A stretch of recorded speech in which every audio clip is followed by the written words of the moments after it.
పాకిస్తాన్పై భారత్ యుద్ధం ప్రకటించింది. ఉగ్రవాద చర్యలకు ధీటుగా భారత్ స్పందించింది. 9 ఉగ్ర స్థావరాలపై మిసైల్తో భారత్ అటాక్ చేసింది. భారతీయ మహిళల సింధూరాన్ని తుడిచివేసినందుకే ఆపరేషన్ సింధూర్ చేసినట్లు కూడా స్పష్టం చేసింది. పాకిస్తాన్కు భారత్ ఊహించని దెబ్బ కొట్టింది. పాక్పై అర్ధరాత్రి మిసైల్తో భారత్ దాడులు చేసింది. ఇక ఈ అంశానికి సంబంధించి ఓవరాల్ అప్డేట్స్ అందించడానికి అసోసియేట్ ఎడిటర్ రాజు లైవ్లో సిద్ధంగా ఉన్నారు. రాజు,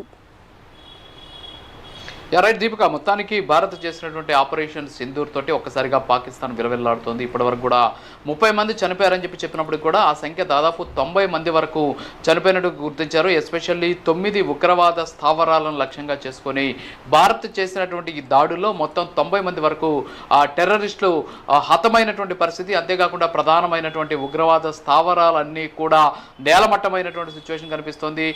ఎస్పెషల్లీ లష్కర్ ఏ తోయిబా కావచ్చు, అలాగే హిజ్బుల్ ముజాహిద్దీన్ కావచ్చు, అలాగే జైషే మహమ్మద్కు సంబంధించినటువంటి ఉగ్ర స్థావరాలన్నీ కూడా ప్రస్తుతానికి నేలమట్టమైనటువంటి పరిస్థితి. ఇప్పటికే పాకిస్తాన్ విలువెల్లాడుతోంది. ఇంకా కూడా మృతుల సంఖ్య పెరుగుతూ ఉన్నటువంటి సిచ్యువేషన్. తొలుత ఇది చాలా చిన్న దాడి అని అందరూ కూడా భావించినప్పటికీ కూడా భారత్ చేసినటువంటి ఈ మెరుపు దాడితో పాకిస్తాన్ విలువెల్లాడిపోతూ ఉన్నటువంటి సిచ్యువేషన్. ఎస్పెషల్లీ బహవల్పూర్లో ఉన్నటువంటి దాదాపు అక్కడ ఉన్నటువంటి టెర్రరిస్ట్ లాంచ్ ప్యాడ్ మీద దాడి చేయడంతో అక్కడ 30 మంది ఉగ్రవాదులు హతమయ్యారు. అలాగే బహవల్పూర్లో ఉన్నటువంటి జైషే మహమ్మద్ ఉగ్రవాద స్థావరం ఏదైతే ఉందో దాన్ని భారత్కి సంబంధించినటువంటి నేలమట్టం చేసినటువంటి పరిస్థితి. మరోపక్క రజౌరి పూంచ్ సెక్టర్లో పాక్కి సంబంధించినటువంటి ఆర్మీ పోస్టులు కూడా ధ్వంసమయ్యాయి. అలాగే మురిద్కీలో లష్కర్ ఏ తోయిబా స్థావరాన్ని భారత్ సేనలు ధ్వంసం చేసినటువంటి సిచ్యువేషన్ ఉంది. దీంతో పాటు మురిద్కీలోనే దాదాపు 30 మంది వరకు కూడా టెర్రరిస్టులు చనిపోయినటువంటి ఆ సిచ్యువేషన్ ఉంది. సో ఓవరాల్గా చూస్తే మనం 90 మంది వరకు కూడా మృతి చెందినట్టు ఇక్కడ మనకు సమాచారం ఉంది. అలాగే రాఫెల్ యుద్ధ విమానాలు, అలాగే స్మాల్ హ్యామర్స్, డ్రోన్లతోటి భారత్ విరుచుకుపడినట్టు పాకిస్తాన్ గుర్తించింది. అయితే పాకిస్తాన్ ప్రస్తుతానికి లాహోర్ కావచ్చు, రావల్పిండిలో ప్రస్తుతం అక్కడ మెడికల్ ఎమర్జెన్సీని విధించినటువంటి సిచ్యువేషన్ ఉంది. ఎవరైతే ప్రస్తుతం దాడుల్లో గాయపడినటువంటి వాళ్ళు ఉంటారో వాళ్ళందరూ కూడా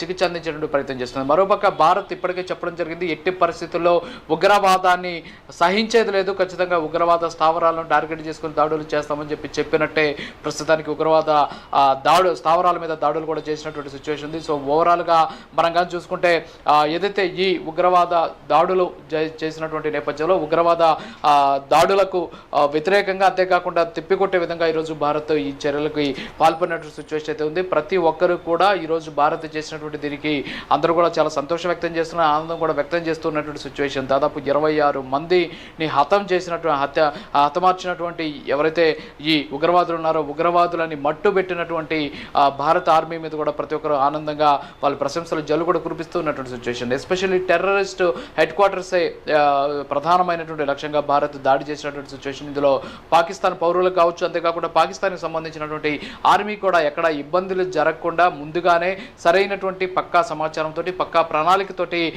పాకిస్తాన్ మీద ఉగ్రవాద స్థావరాల మీద ప్రస్తుతానికి భారత్ ఈ దాడి కూడా చేసినటువంటి సిచ్యువేషన్ ఉంది. అయితే అంతకంతకు అక్కడ ఉన్నటువంటి పరిస్థితులు చూస్తుంటే ఈ దాడులతోటి ఒక్కసారిగా పాకిస్తాన్ ఉలికిపడింది. అక్కడ ఉన్నటువంటి సింధు ప్రావిన్సెస్ కావచ్చు, అంతేకాకుండా పంజాబ్ ప్రావిన్సెస్కి సంబంధించి అక్కడ మొత్తం కూడా క్లోజ్ చేసేసారు. అంతేకాకుండా స్కూల్స్కి కూడా సెలవులు ఇచ్చేసినటువంటి సిచ్యువేషన్. పాకిస్తాన్ ప్రతీకార చర్యలకు పాల్పడతామని చెప్తున్నప్పుడు కూడా అంత పరిస్థితి వాళ్ళ దగ్గర లేదు అనేది ఇక్కడ స్పష్టంగా తెలుస్తుంది. అంతేకాకుండా గత కొద్దిసేపటి క్రితమే ఆ దేశానికి సంబంధించినటువంటి విదేశాంగ మంత్రి కూడా మీడియాతో మాట్లాడేటువంటి సందర్భంలో ఆయన కొన్ని వ్యాఖ్యలు కూడా చేసినటువంటి పరిస్థితి. ఏంటంటే భారత్ తోటి మాట్లాడేందుకు మేము సిద్ధంగా ఉన్నాం, వెంటనే ఈ ఉద్రిక్తత పరిస్థితులు ఆపేయండి అని చెప్పేసి కూడా ఆయన కోరినటువంటి పరిస్థితి. సో భారత్ ఈరోజు చేసినటువంటి దాడులు కానీ మనం కానీ చూసుకున్నట్లయితే ఇప్పటి వరకు కూడా అంటే పాకిస్తాన్ భూభాగంలోకి వెళ్ళి మరి దాడులు చేసినటువంటి సిచ్యువేషన్ ఇక్కడ మనకు స్పష్టంగా కనిపిస్తుంది. ఎందుకంటే దాడులు చేసినటువంటి ప్రాంతాలను కానీ మనం కానీ చూసినట్లయితే ఏదైతే ఇప్పుడు ప్రస్తుతం దాడులు చేసినటువంటి 9 ప్రాంతాలను ఒకసారి మనం కానీ గమనిస్తే ఏదైతే బహవల్పూర్ ఏదైతే ఉందో ఈ బహవల్పూర్ అనేది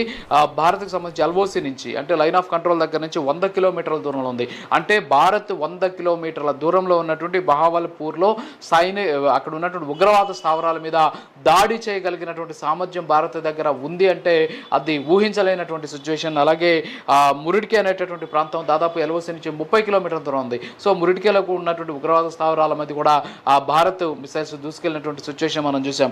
అలాగే గుల్పూర్ అనేటటువంటి ప్రాంతం, సో ఇది కూడా 35 కిలోమీటర్ల దూరం ఉంది. సో 35 కిలోమీటర్ల దూరంలో ఉన్నటువంటి ఈ ఉగ్రవాద స్థావరాలను టార్గెట్ చేసి అక్కడ ఉన్నటువంటి వాళ్ళని పేల్చేయగలిగినటువంటి పరిస్థితి, అంత శక్తి సామర్థ్యాలు భారత్ దగ్గర ఉన్నాయనేది ఈరోజు జరిగినటువంటి ఈ 9 స్థావరాల మీద జరిగిన దాడులకి అంతేకాకుండా వాటికి ఉన్నటువంటి దూరాన్ని బట్టి చూస్తుంటే మనకు స్పష్టంగా తెలుస్తుంది. దీంతోపాటు ఎస్పెషల్లీ బిలాల్ క్యాంప్ ఒక 25 కిలోమీటర్ల దూరం ఉంది, అలాగే సవాయి క్యాంప్ ఒక 30 కిలోమీటర్ల దూరం ఉంది, కోట్లీ అనేది ఒక 15 కిలోమీటర్ల దూరంలో ఉన్నటువంటి పరిస్థితి, బర్నాలా క్యాంప్ ఒక 10 కిలోమీటర్ల దూరం. అంటే ఓవరాల్గా చూస్తే దాదాపు 100 కిలోమీటర్లలో ఉన్నటువంటి లక్ష్యాన్ని కూడా భారత్ ఇక్కడి నుంచి ఛేదించి అక్కడ ఉన్నటువంటి ఉగ్రవాద స్థావరాలని టార్గెట్ చేసి కొట్టగలిగినటువంటి పరిస్థితి ఉంది. అంటే భారత్ దగ్గర ఉన్నటువంటి అధునాతనమైనటువంటి సైనిక సంపత్తి కావచ్చు, ఆయుధ సంపత్తి ఏంటి అనేది ఇక్కడ మనకు స్పష్టంగా తెలుస్తుంది. సో ఈ విధంగా వీళ్ళు దాడులు చేసినటువంటి నేపథ్యంలో భారత దగ్గర ఉన్నటువంటి సైనిక సంపత్తి, ఈ టెక్నాలజీని చూసి పాకిస్తాన్ కూడా ఈరోజు నివ్వెరబోతూ ఉన్నటువంటి సిచ్యువేషన్, అంత దూరంలో ఉన్నటువంటి ఈ టార్గెట్స్ను కూడా లక్ష్యాలను కూడా చేరుకోగలిగినటువంటి సిచ్యువేషన్ ఇక్కడ ఉంది అనేటటువంటి పరిస్థితి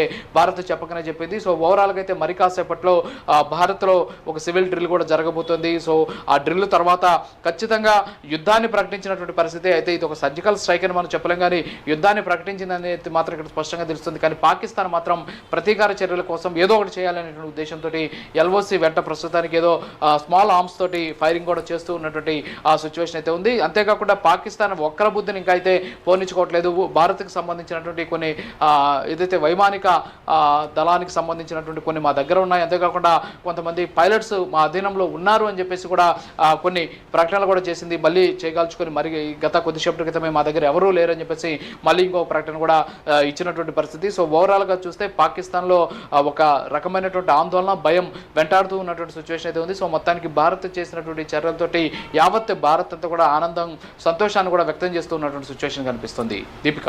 రాజు, మొత్తానికి చూసుకుంటే భారత్ ఏదైతే ఈ ఆపరేషన్ మొదలుపెట్టిందో, ఆపరేషన్ మొదలుపెట్టిన దగ్గర నుంచి కూడా ఇతర దేశాల నుంచి కూడా పూర్తి మద్దతు వస్తుంది. ఇప్పుడు ప్రస్తుతం భారత్కి ఇజ్రాయెల్ కూడా మద్దతు ఇచ్చింది. అంటే భారత్ చర్యలను కూడా సమర్థిస్తున్నాం, ఉగ్రవాదులకి చోటు లేకుండా చేయడమే లక్ష్యంగా భారత్ ముందుకు వెళ్తుంది, దీన్ని సమర్థిస్తున్నామంటూ ఇజ్రాయెల్ ప్రధాని తెలిపారు ట్విట్టర్లో కూడా. సో పాకిస్తాన్కి ఎలాంటి ఒత్తిడి రాబోతుందంటారు, అలాగే భారత్కి ఎలాంటి భద్రతని ఇవ్వబోతున్నారంటారు?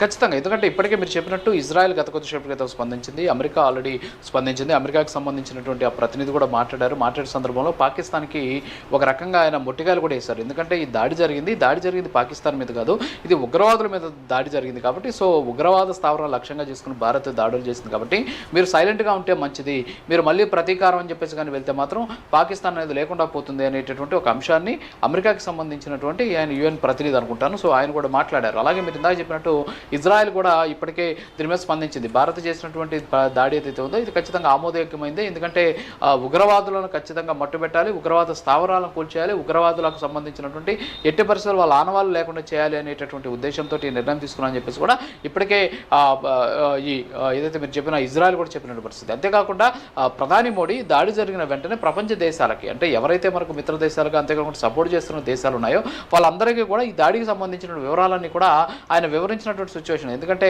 ఎలా దాడి చేశాం అంటే ఇప్పుడు కూడా ఒకటే తెలుస్తుంది ఇక్కడ ఏంటంటే పాకిస్తాన్ పౌరులు కానీ, పాకిస్తాన్కి సంబంధించిన ఆర్మీ కానీ, పాకిస్తాన్ మిలిటరీకి సంబంధించినటువంటి లాజిస్టిక్స్ ఉన్నటువంటి స్థావరాలు కానీ వీటన్నిటిని కూడా ఎక్కడ కూడా భారత్ టచ్ చేయలేదు. కేవలం ఉగ్రవాద స్థావరాలను మాత్రమే టార్గెట్ చేసుకొని ఈరోజు ఈ దాడి చేసినటువంటి పరిస్థితి. అంతేకాకుండా ఈ ఊహించని దెబ్బ అనమాట ఇది. ఎందుకంటే భారత్ ఏం చేస్తుంది, ఇండియాలో ఇప్పటికే ఒక డ్రిల్ స్టార్ట్ చేసినటువంటి నేపథ్యంలో డ్రిల్ జరిగినాక 2-3 రోజుల తర్వాత దాడులు ఉండొచ్చు అని చెప్పేసి ఏమర్